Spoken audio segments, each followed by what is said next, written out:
Hi there. Okay, today I want to pull a card for you. So, if you're not familiar with oracle cards, let me start there. I'm going to be pulling from this deck. Oops, the light. Let's see. It's called Sacred Rebels. This has been one of my favorite decks for the last couple of years. It's one of my go-tos. So, if you grew up like I did in a conservative Christian family in the South of Texas, or in the South in Texas, predominantly, then you might have a relationship to oracle cards or things like that feels uncertain, scary, questionable, dark, like that. So I get it. I grew up with that understanding too, that it was sort of playing with dark forces or whatever. I obviously don't hold that belief anymore. I think it's a very fearful and just not based in anything true belief.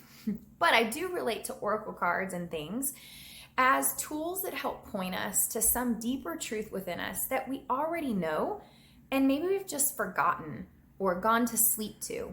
And the tool can help remind us or re-presence something for us that we have otherwise forgotten. So I always say, take what resonates, leave what doesn't, which is to say, don't accept or take on anything that doesn't feel right to your heart and soul, and let it awaken something in you. So there's a couple of ways that you can use the tarot cards or tarot cards or oracle cards. These are oracle cards. There's a distinct difference, right? Tarot is kind of it's based on an archetypes and a deck, and there's certain sort of characters, you could say, within the deck always. Oracle cards are different in that way. They don't have that same structure. But you can use them in various layouts or just really simply to ask, what do I most need to know right now?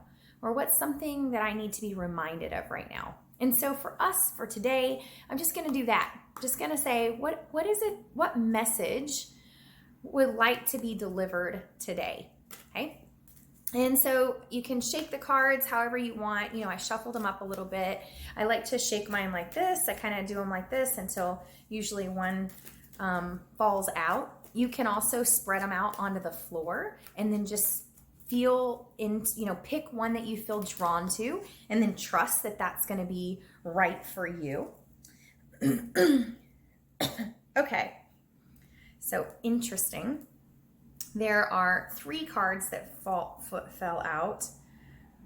And this card, you guys, I keep drawing this card over and over. So I keep getting this card. So it's obviously talking to me right now. It's called, I don't know if you can see that. Let's see. Sorry if it's blurry. Okay. Bring it into form. And it's always nice when you look at the card to just look at it first before you read the message or the inscription and just notice what it evokes for you. What does it feel like this card is saying? So, for me, it's a really powerful, it looks like she's walking away from something. She's moving forward is what it initially elicits for me. It's really beautiful. And then this card, receiving, which doesn't surprise me given as much as I'm focusing on receptivity right now. So that's really beautiful.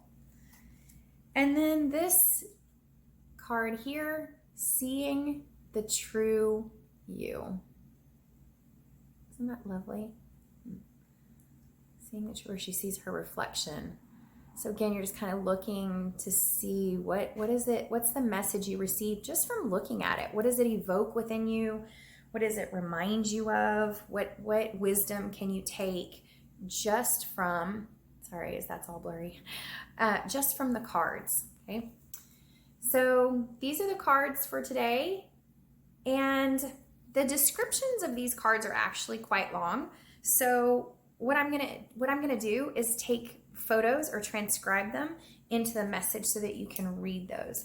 But I invite you to choose whichever one is most resonating with you. If all three of them speak to you, then take the messages that are given to you there and stick them in your heart. And may they remind you of whatever you most need to know right now in this moment for your highest good. All right, I'll see you soon.